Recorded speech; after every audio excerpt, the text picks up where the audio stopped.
September 16, 1943. The sky over Bougainville was clear, and Marines were dying anyway. Captain James Sweat emptied 400 rounds into a Japanese Zero and watched it fly away untouched. 2 minutes later, that same Zero killed his wingman. The F4U Corsair was faster, stronger armed with 6.50 cals, yet its bullets scattered like rain. This wasn't a pilot problem. It wasn't a firepower problem. It was a geometry problem. And the man who would fix it wasn't a general or an engineer, but a 26-year-old sergeant with a wrench. First September 16th, 1943, Bougainville. The jungle below was thick, silent waiting. High above it, Captain James "Jimmy" Sweat squeezed his trigger and watched 6.50 caliber machine guns spit fire into the Pacific sky. 400 rounds tore forward in a blazing stream of tracers. Perfect lead, perfect angle, perfect discipline, and the Japanese Zero flew straight through it. Sweat saw the rounds bracket the fighter above. Below left, right, a flawless envelope of death with nothing in the center. His ammo counter bled down to 0.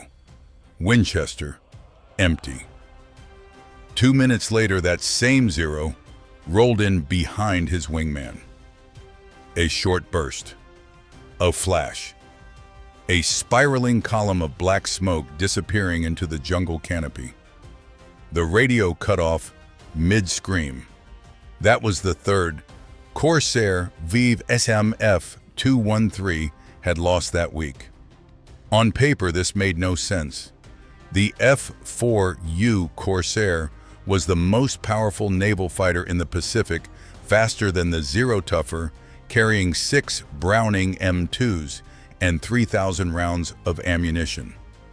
In theory, it should have dominated every engagement, but theory doesn't win dogfights. Geometry does. Gun camera footage told the brutal truth.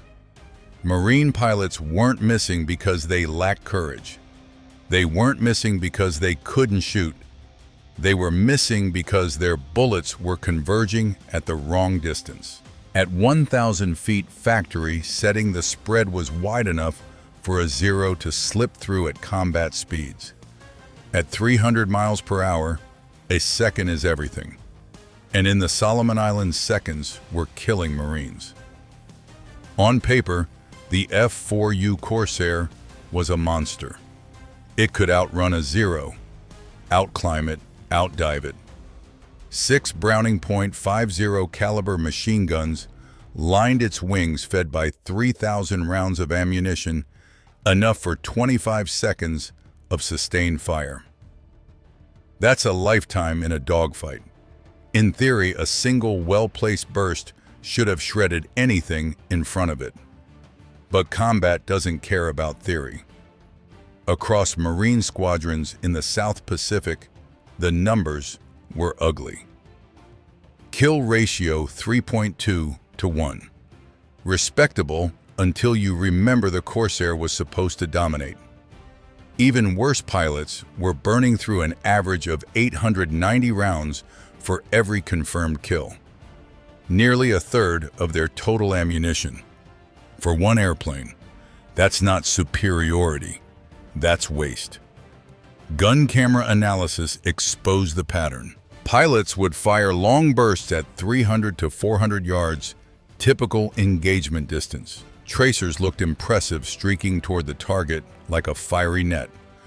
But when reviewed frame by frame, the bullets were spreading across a 20 to 30-foot circle. A Japanese Zero's wingspan, just under 40 feet.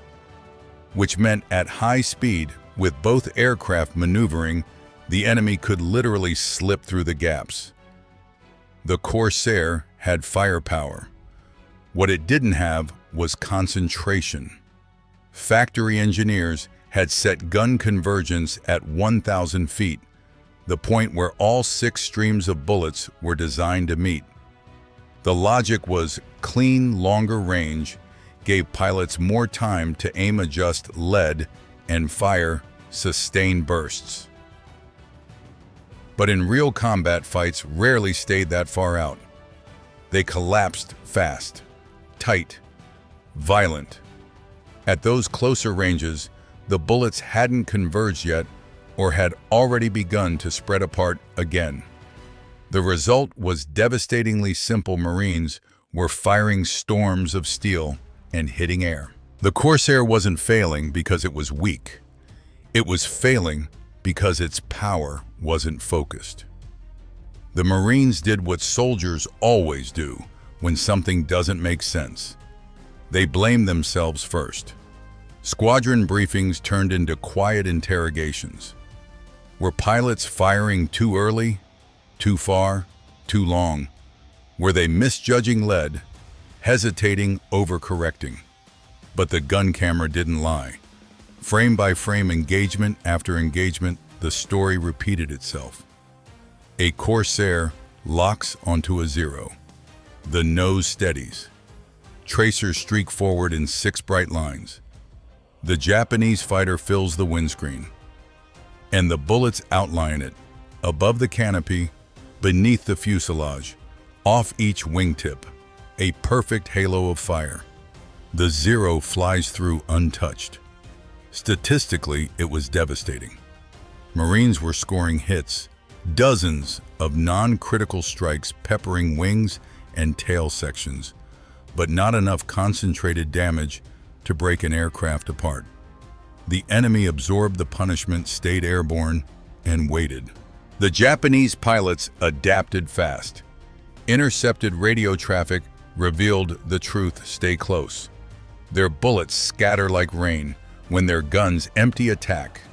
That was the turning point. This wasn't just inefficiency, it was tactical exploitation. The enemy had learned that Corsairs would burn through ammunition in wide, desperate bursts. Once Winchester, the American fighter became a fast but toothless target. The core issue wasn't courage or skill. It was geometry and physics. 6 guns were mounted across a 16-foot wingspan. At the factory-set convergence of 1,000 feet, those streams angled inward to meet at a single distant point. But most dogfights collapsed to 200 to 400 yards. At those distances, the bullets hadn't fully converged. They were still traveling in separate lanes, forming a spread wide enough for a nimble zero to weave through. Engineers had optimized for theoretical engagement range. Reality was fighting at knife distance. And in the Solomon Islands, that mismatch was costing lives. Gun harmonization wasn't new. It had been standard practice since World War I. Mount machine guns in the wings, angle them slightly inward, pick a point in space where all streams of fire intersect. When an enemy crosses that invisible X6 guns, strike it once.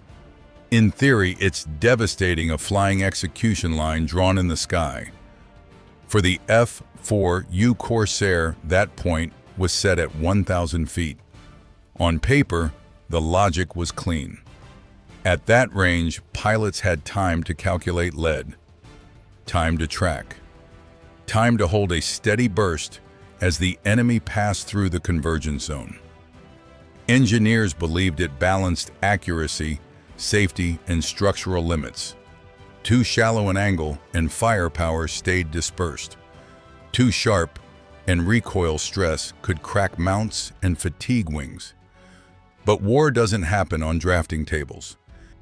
In the Solomon Islands, dogfights rarely held at 1,000 feet. They compressed fast spirals, dives, break turns, collapsing to 300 yards or less in seconds.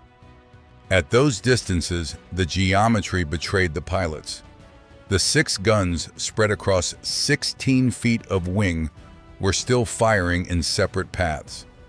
Instead of a concentrated punch, they produced a widening cone. At 1,000 feet, the bullet pattern formed roughly a 30-foot circle. At 300 yards, it was still nearly 20 feet wide. A Zero could slip through that gap with a sharp roll. Engineers had optimized for controlled firing lanes. Combat demanded brutal proximity.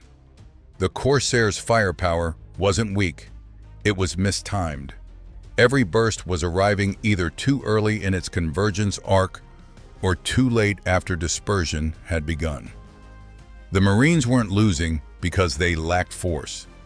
They were losing because their force was arriving at the wrong point in space, and in air combat, space is everything. By early September 1943, frustration had turned into quiet panic. Marine squadrons knew something was wrong, so they experimented cautiously. VM F124 adjusted convergence to 800 feet. Slight improvement. VMF 214 pushed it to 600. Better, but still not lethal. The spread tightened, but not enough to guarantee destruction in a 1-second burst. No one dared go further. The engineering consensus was clear and repeated in official memos: never below 500 feet. The guns were mounted at fixed angles inside the wings. Increase that angle too much, and recoil forces would transfer stress into the mounting brackets. Over time, cracks would form. Wing panels could fatigue. In the worst-case structural failure, mid-flight. Lieutenant Colonel William Millington put it bluntly: in August 1943, convergence below 500 feet exceeded safe structural limits of the F4U airframe. Pilots were ordered to engage at optimal range. Engage at optimal range. It sounded logical until reality intruded. Dogfights don't respect memos. They collapse into close, violent spirals where survival depends on split-second shots, not textbook spacing. Asking pilots to maintain 1,000-foot distance in a turning fight against a Zero was like asking a boxer to punch from across the ring. Meanwhile, losses mounted. September became the worst month yet. 47 Marine aircraft were lost in the Solomon campaign. Gun camera analysis showed a brutal statistic: 78% of those engagements involved pilots exhausting ammunition without scoring decisive kills. And the Japanese had noticed. Intercepted transmissions revealed their tactic: stay tight, force the Corsairs to waste ammo, then strike when they're empty. What began as a technical limitation had evolved into an enemy advantage. The Marines weren't just fighting physics anymore. They were fighting a flaw the enemy had learned to exploit. By mid-September 1943, this wasn't just a squadron problem, it was a campaign problem. Air superiority over the Solomon Islands wasn't optional. It was the backbone of the entire island-hopping strategy. Without control of the skies, the Navy couldn't protect amphibious landings. Supply lines became exposed. Every beachhead turned fragile. And the numbers were moving in the wrong direction. Japanese pilots had adapted with ruthless precision. They stayed inside the Corsairs' firing envelope, forcing American pilots to shoot early and long. They knew the pattern: wide bursts, scattered hits, ammunition draining fast. Then came the counterattack: tight, disciplined, lethal. A Corsair without ammunition was still fast, still rugged, but defenseless. Intercepted intelligence made it worse. Japanese radio chatter described American fire as scattered like rain. They were deliberately baiting Marine fighters into burning through their 3,000 rounds, then rolling in once the tracers stopped. That meant every missed burst wasn't just inefficient, it was strategic liability. General Roy Geiger, commanding the 1st Marine Aircraft Wing, addressed his officers with a blunt assessment: They had the best aircraft, in theater, the best trained pilots, and they were losing because they couldn't hit what they shot at. This wasn't about pride. It was about momentum. If Marine fighters couldn't dominate the airspace over Bougainville, the offensive would stall. More ships would be exposed. More Marines would die on beaches waiting for air cover that couldn't hold. The Corsair had power. The Marines had skill.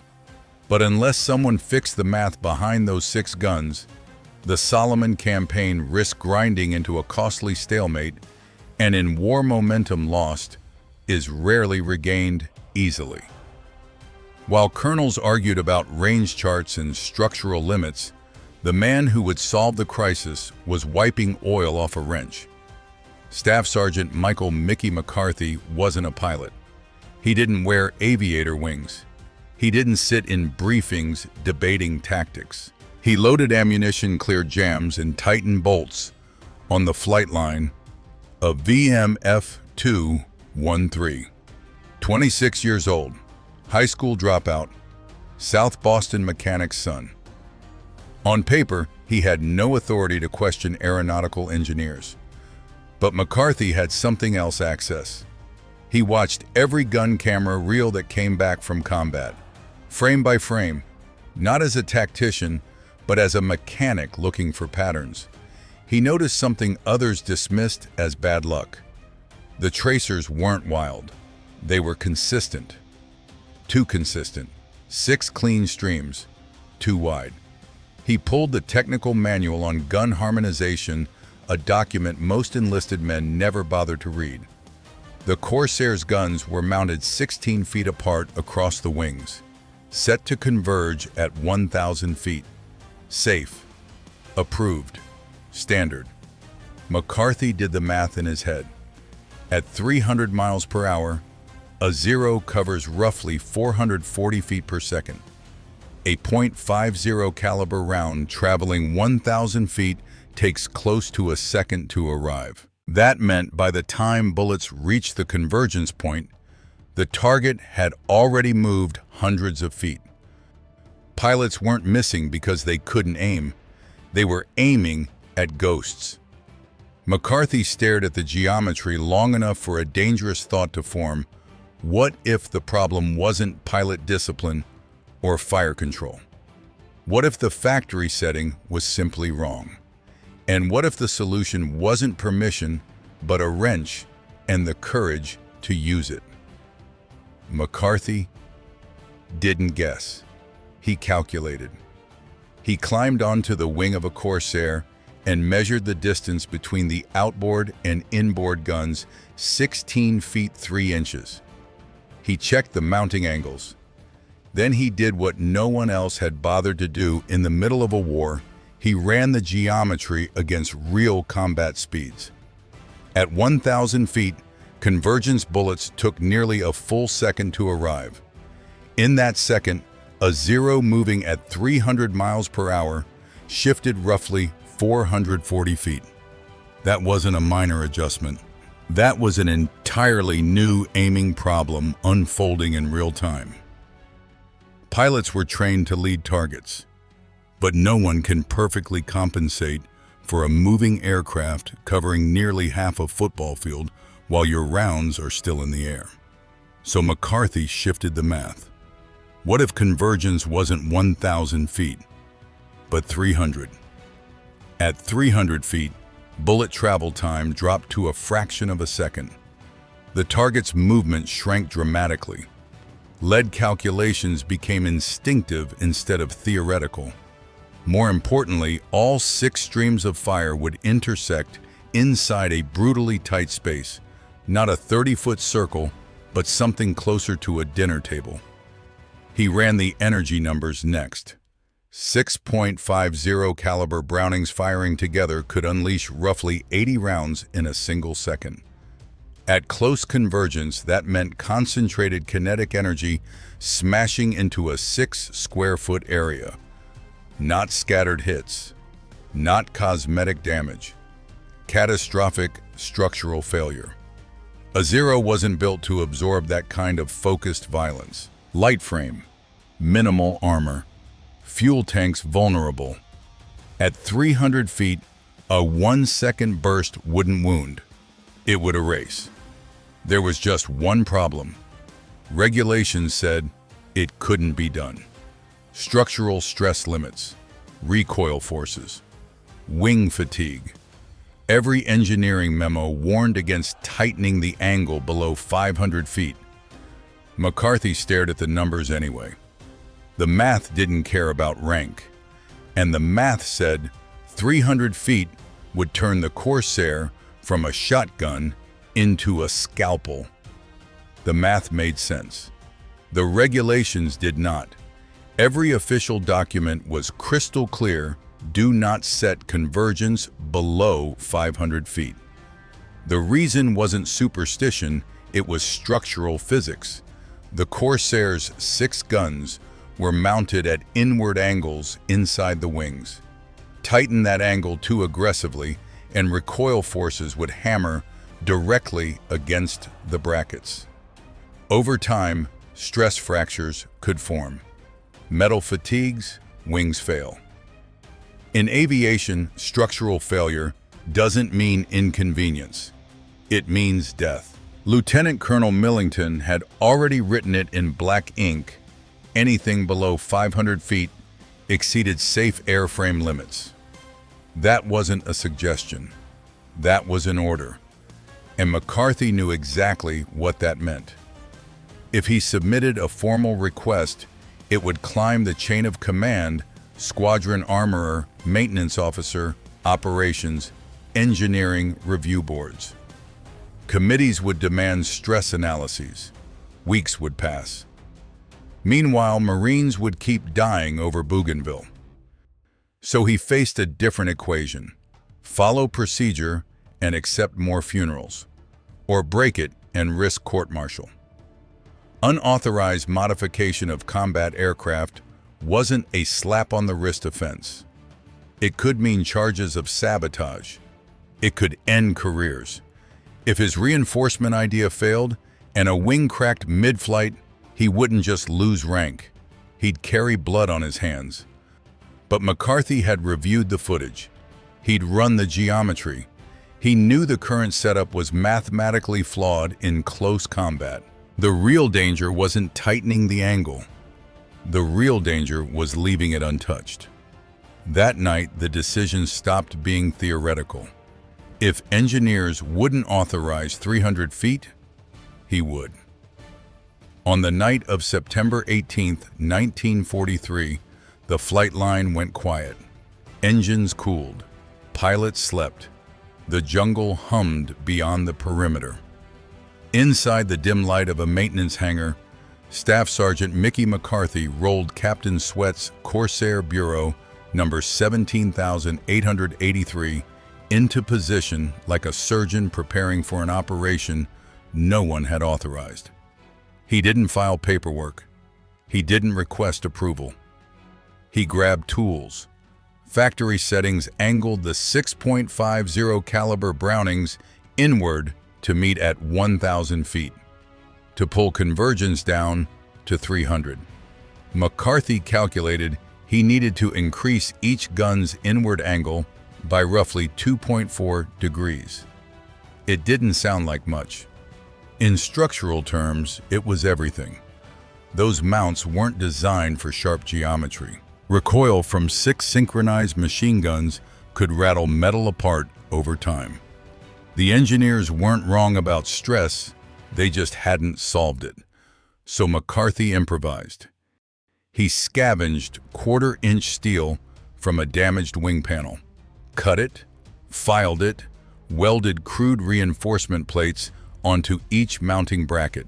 No blueprint, no stress lab, just instinct math and mechanical intuition honed from years under car hoods in Boston. Then he built a wooden jig to measure alignment. 300 feet exactly. A target frame set up in the darkness. One gun at a time, he adjusted elevation and angle until every barrel pointed to the same invisible point in space. Lock it down. Check it again. Tighten bolts. Recheck geometry. By 0400 hours, the job was done. He test-fired into the ocean at first light short bursts, 20 rounds per gun. The brackets held. No visible cracks, no vibration anomalies. Technically, the aircraft was now illegal. Operationally, it might be unstoppable. When Captain Sweat walked up that morning and saw the steeper inward tilt of his gun barrels, he knew something had changed. The only question was whether it would kill Japanese fighters or get them both court-martialed. September 19, 1943, 0830 hours. 4 Corsairs from VN-MEF 2-13 climbed into a clear Pacific sky and ran straight into 15 Japanese aircraft, 9 Zeros, escorting 6 Valdive bombers. Bad odds, standard day. Captain James Sweat was flying the modified Corsair. He spotted a Zero hanging slightly behind formation and rolled into a dive from 18,000 feet. The Japanese pilot saw him coming and began to jink tight, nervous corrections, expecting the usual long-range burst. At 400 yards, Sweat held fire. At 350, still nothing. The Zero pilot must have smiled. This was the range where Corsairs usually wasted half their ammunition. Sweat kept closing. 320 feet. He squeezed the trigger. 1 second. 80 rounds. The effect wasn't incremental. It was catastrophic. The Zero didn't trail smoke, it disintegrated. The tail section sheared clean off. The fuselage snapped. Fuel ignited in a violent bloom of fire. Sweat had to bank hard to avoid flying through debris. There was no gradual damage, no prolonged chase. At 300-foot convergence, 6 Brownings were no longer overlapping loosely. They were striking the same space simultaneously, a concentrated kinetic hammer delivering tens of thousands of foot-pounds into a few square feet of aluminum and fuel. Sweat rolled onto his second target, 300 feet. 1 second burst. The left wing tore away instantly. The Zero flipped inverted and fell. Third pass, 280 feet, half-second squeeze. The canopy exploded. The aircraft pitched into a spiral. 45 seconds, 3 kills. Sweat had expended roughly 200 rounds less ammunition than he once needed just to score a single uncertain hit. The geometry had changed, and with it, the balance of the sky. When Sweat landed, the flight line was already buzzing. Mechanics, pilots, officers, they had all heard the radio calls. 5 kills, minimal ammunition, no prolonged chases. The tone in Sweat's voice alone told them something had shifted.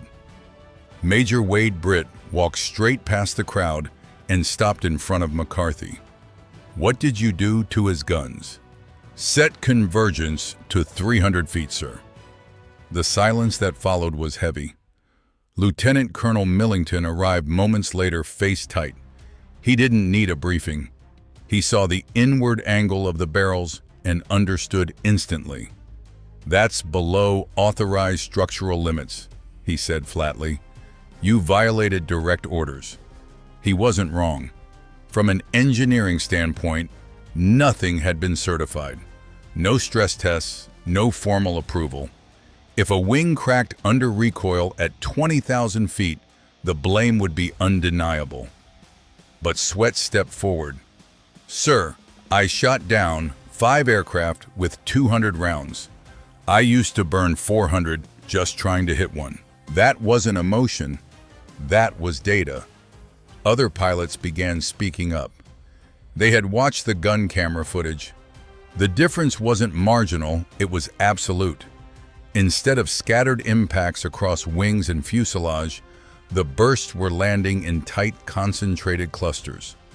Structural failures were occurring within fractions of a second. Millington argued safety. Britt countered with survival rates. The room split between doctrine and results.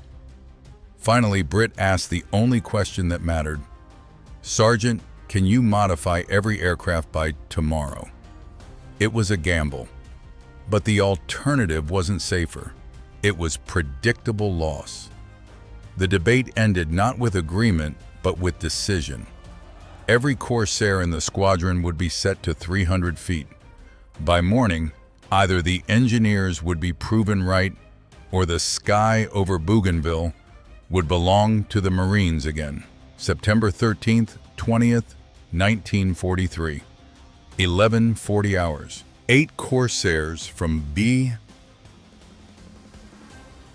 F4U climbed into contact over Empress Augusta Bay and intercepted a larger formation, 12 Zeros, 8 Betty bombers. The odds weren't better. The geometry was. Lieutenant Robert Hansen made the first pass. He selected a Betty at roughly 350 yards, then did something different. He closed the distance, 300 feet, 2-second burst, 160 rounds. The bomber's right engine detonated instantly. The wing folded as if sliced by an invisible blade. The aircraft didn't descend, it collapsed. Hansen rolled left, locked onto a Zero. 1 second, the cockpit disintegrated. No smoke trail, no prolonged spiral, just sudden structural failure. Across the formation, the same pattern repeated. Pilots held fire until the enemy filled the windscreen. They no longer sprayed at distance. They committed to the kill zone, 300 feet tight convergence, maximum overlap. The engagement lasted 12 minutes. 15 confirmed enemy aircraft destroyed. 0 Marine losses. Ammunition expenditure dropped from nearly 900 rounds per kill the week before to under 200. The gun camera footage was undeniable. Instead of 6 separate tracer lines, the streams merged into a visible column, a concentrated beam of fire. Where it struck, aluminum tore, fuel ignited, airframes failed before evasive maneuvers could compensate. The Japanese reacted immediately. Intercepts described the new fire as concentrated death. Previous close-in tactics no longer worked. Staying tight was now fatal. This wasn't incremental improvement. It was a shift in aerial physics. By tightening convergence, the Corsair stopped wounding and started erasing. The kill-to-loss ratio surged toward 11-1. Pilots returned with ammunition remaining, instead of empty chambers and exposed tails. One mechanical adjustment had rewritten the engagement envelope, and the sky over the Solomons tilted back in America's favor. What happened next wasn't a lucky streak. It was a measurable transformation. Within days, every Corsair in the Solomon Islands was running 300-foot convergence. By October, the modification had spread across the Pacific theater. Squadrons that had struggled for parity suddenly dominated engagements. Before the change, VMF-213's kill-to-loss ratio hovered around 3.2-1. Afterward, it surged past 11-1. Ammunition efficiency improved by more than 300%. Pilots who once limped home empty now returned with rounds to spare, able to disengage, regroup, and re-engage on their own terms. Between late September and December 1943, Marine Corsair units shot down hundreds of Japanese aircraft while dramatically reducing their own losses. Survival rates climbed. Weekly pilot fatalities dropped sharply. momentum shifted. The Japanese noticed immediately. Captured pilots described the new American fire as unavoidable, a solid wall. Radio warnings advised avoiding close engagement entirely. The very tactic they had used to exploit wide dispersion, tight, aggressive proximity had become a death sentence. The change rippled beyond the Solomons. Other American fighters began adopting tighter convergence principles. Post-war analysis would credit concentrated close-range fire with a dramatic increase in overall fighter lethality. This wasn't just a squadron fix, it was a doctrinal correction. By aligning firepower with real combat distance instead of theoretical range, the Corsair became what it was always meant to be, a short-range execution platform. Speed delivered it. Geometry finished the job. One mechanical adjustment didn't just improve statistics. It redefined how American air power fought and won in the Pacific. 15. The Marine Corps never held a ceremony for Staff Sergeant Mickey McCarthy. No parade, no medal pinned to his chest. No promotion board recognizing the night he rewrote the geometry of air combat. When the Bureau of Aeronautics officially adopted 300-foot convergence in early 1944, the documentation credited engineering review and field testing. His name wasn't there, but the results were. Pilot survival rates climbed. Kill ratios stabilized above 11-to-1. Hundreds of Marines came home who statistically shouldn't have. A mechanical adjustment 2.5 degrees of angle reinforced with scrap steel had shifted the balance of power in the Pacific sky. After the war, McCarthy went back to Boston, opened a garage, fixed engines. When people asked what he did in the Marines, he shrugged. Loaded ammunition, he'd say. Technically true, strategically incomplete. The principles he proved in a dim hangar in 1943 didn't disappear. American fighters that followed adopted tighter combat realistic convergence philosophies. Concentrated fire at decisive range became doctrine, not accident.